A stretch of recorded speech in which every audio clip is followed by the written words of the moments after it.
Very good, thank you.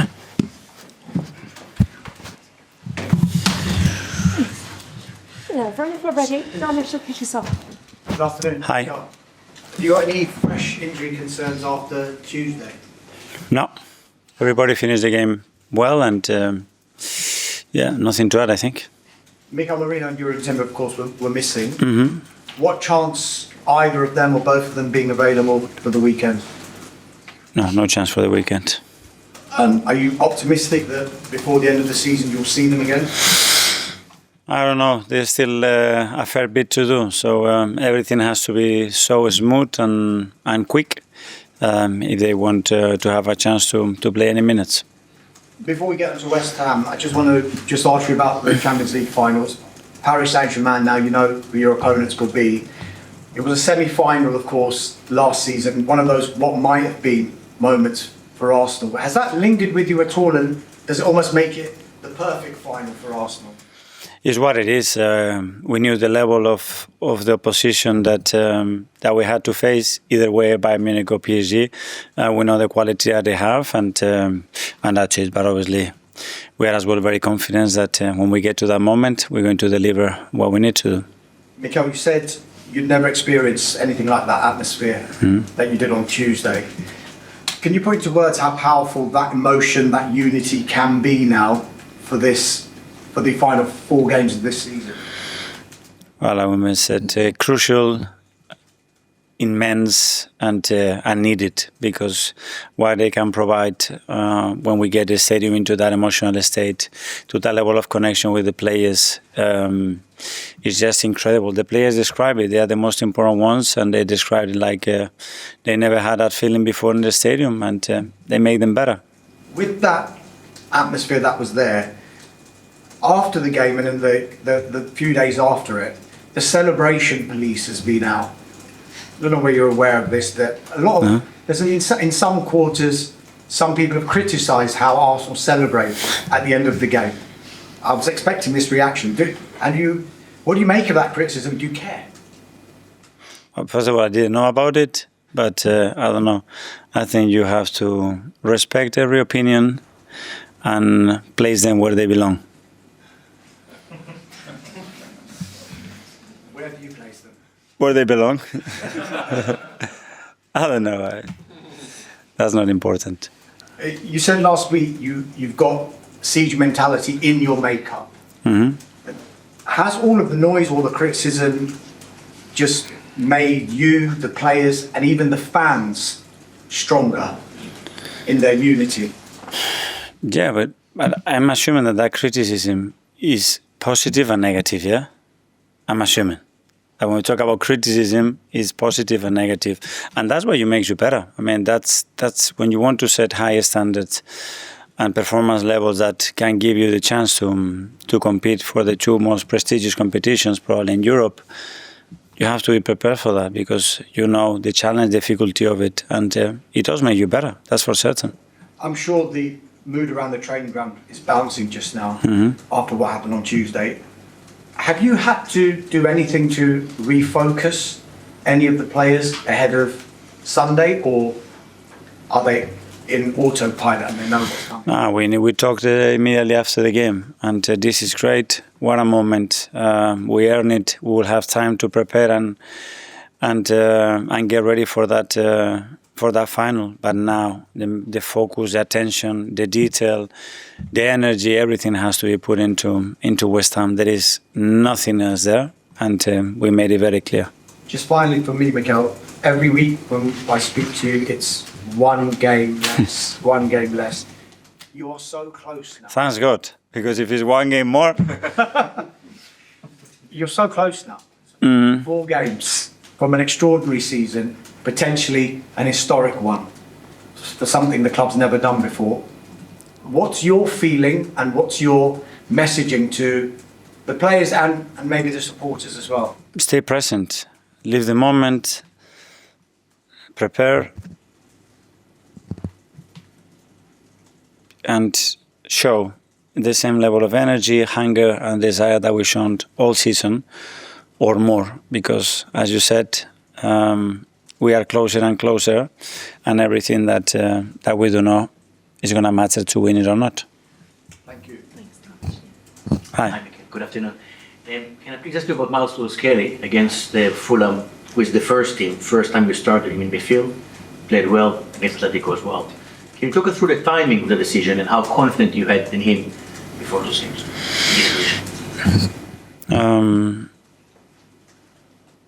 I think it's been a process of probably understanding him better, him understanding as well the standards that are required when you play or don't play that much at this level, to understand the reasons why you play or not play as well.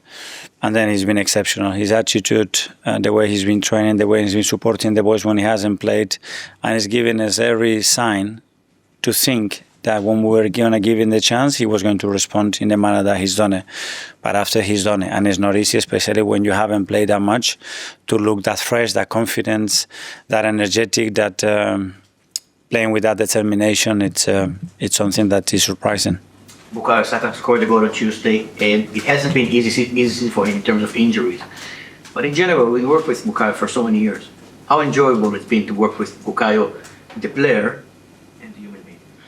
A joy. I feel extremely lucky. I said it from the beginning, to find somebody at the club that you can lean into at any level, knowing that he's going to respond, knowing that his heart is in the right place, knowing that everything that he does comes beyond certain values, certain education, certain principles. It's been a joy. And on the human level, I think we know him. And in the football level, what he has provided to this club and what he did the other night is just remarkable. Massive London derby this weekend. Is it fair to say that it's a game with big jeopardy for both sides?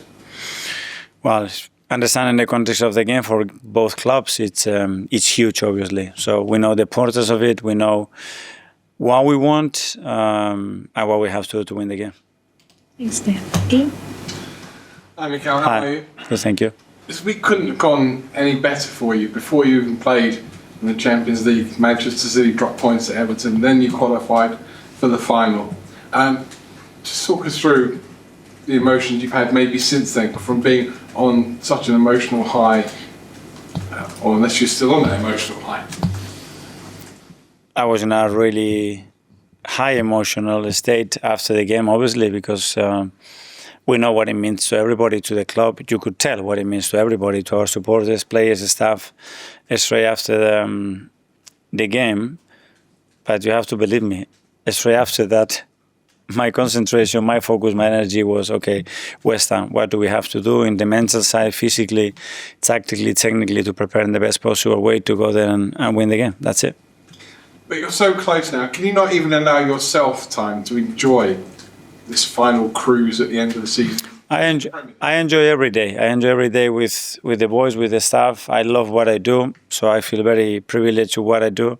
I enjoy, but those periods are very short. I enjoy preparing a lot the game against West Ham now and understanding what we have to do, trying to pick the right topic, trying to understand very well our players, the situation that we want to generate in the game, how the game can pan out, how can we change it if we need to. So that's what I like. So your group of players, the next 3 weeks could be life-changing. They win the Premier League and they win the Champions League. As a manager, is this bigger than anything you've encountered even in your playing days? Yes, but that's if, and in football, if it doesn't work, we have to do it. What we're going to do today, what we've done today, that's a fact. That's the most important thing. And tomorrow we're going to have to do what it takes to be in the best mood, physically, mentally, to get ready for the battle that we have on Sunday. Finally, the professionalism in your squad, I think, was summed up this week by Declan Rice. He put out some really nice words about his former club, who on Sunday you could help relegate to the Championship. I suppose that came as no surprise to you that the boy you picked up from West Ham is growing into a man here.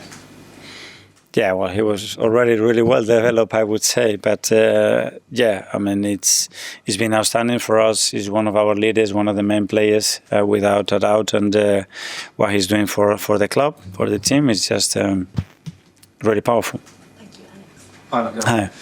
A couple of weeks ago, you said you worked on Viktor Gyokeres' timing of runs into the box after he scored a couple of weeks ago. And the last week in particular, it looks like his hold-up play has really improved. Is that something you've worked on? Have you noticed that difference? Yeah, but from the beginning, I think some of the things that you see, certain improvements from players, probably the work is not being the day before, 2 days before. Maybe it's been done through months and maybe months ago. But it doesn't happen overnight. And Viktor has been working extremely hard.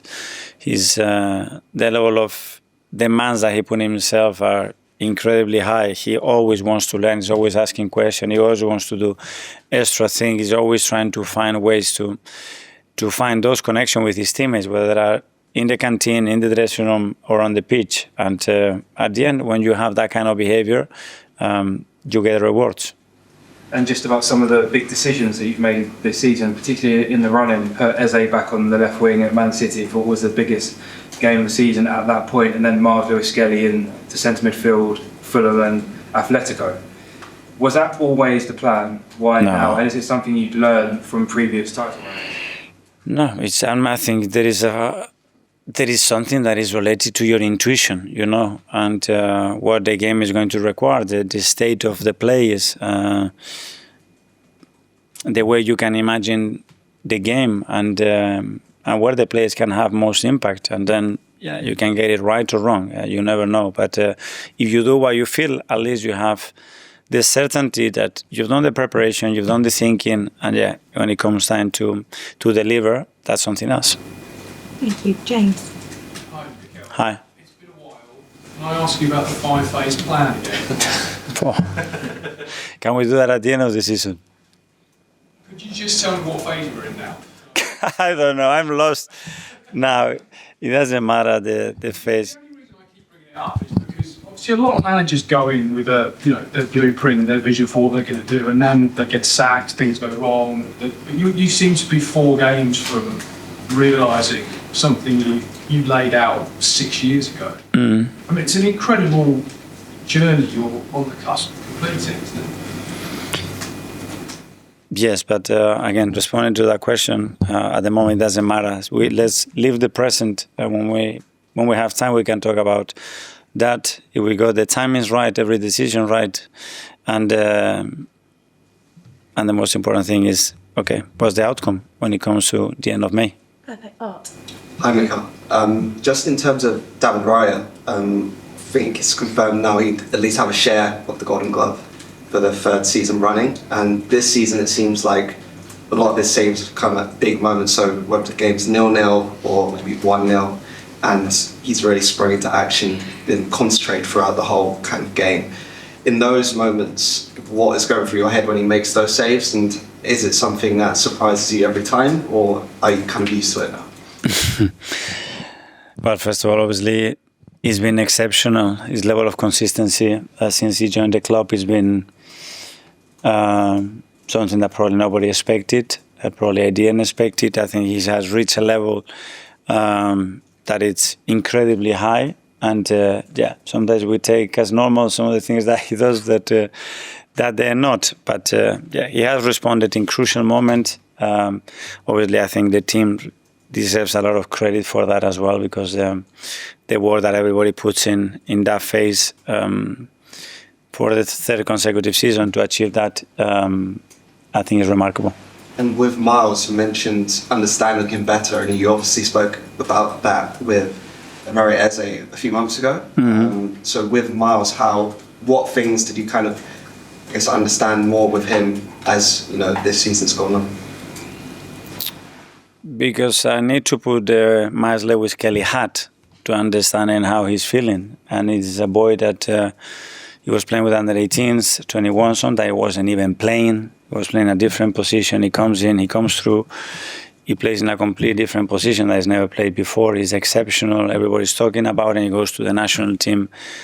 He comes back from pre-season, and then he starts to realize that maybe he's not going to be a starter. So you need to go through those emotions, not only you, but the people next to you as well, the people that are giving you advice. And you have to navigate through that. And that's not easy. I understand that. It's easy when it goes so well for you, when it goes the other way. The temptation is going to start to point to people. and I need to understand that, and I need to guide him, and I need to give him my perspective, the reasons why he wasn't playing that much, and he took it on board. Not the first one. After 3 or 4 times, I think he realized, okay, I think if it's not this way, I don't think it's going to happen. Thanks, Tom.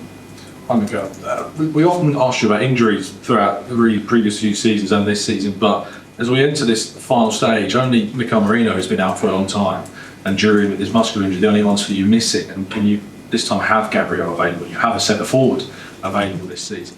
How important is that for your team to enter this final stage? Very important. It was great to witness the quality that we had on the bench the other night. If you compare that to a year ago, that's a very different picture. We have managed in the last week or so as well to have some more players fresher, and you could sense that as well. And yeah, I said it from the beginning, that's the most important thing. If we have that, we have a bigger chance to achieve the goals. And while it's really important to win, obviously, the Premier League games with the ultimate goal at the end, does it almost feel like for the players every game is almost an audition for the final, that they to get in your mind for that game? I don't think they think like this because they know the audition is every single day in training and what they are doing and giving us the headache like they have been giving us all season, but especially the last few weeks as well. Okay, what is the best team to start? What is the best team to finish the game? Hi. Last few matches we've seen more of Ben and Bukayo's relationship again on the right wing. How much of a strength is it to be able to play those two together again? Yeah, well, when you talk about the right unit, for example, I think the amount of minutes that they've played this season has been extremely low for different circumstances, and it's great. They have a really good connection, really good understanding. They have played many years together, and you can sense and notice that in a really positive way. And on Jurrien, I think at the time it was sort of hoped he'd only be out for a match a day. Has that just been a more complicated injury than expected? Yes, and that's been probably the most difficult thing to manage with the player, with myself as well, because we didn't expect to take so long, and at the moment it's not fit to play. Thank you. We'll go to 10:30 tonight.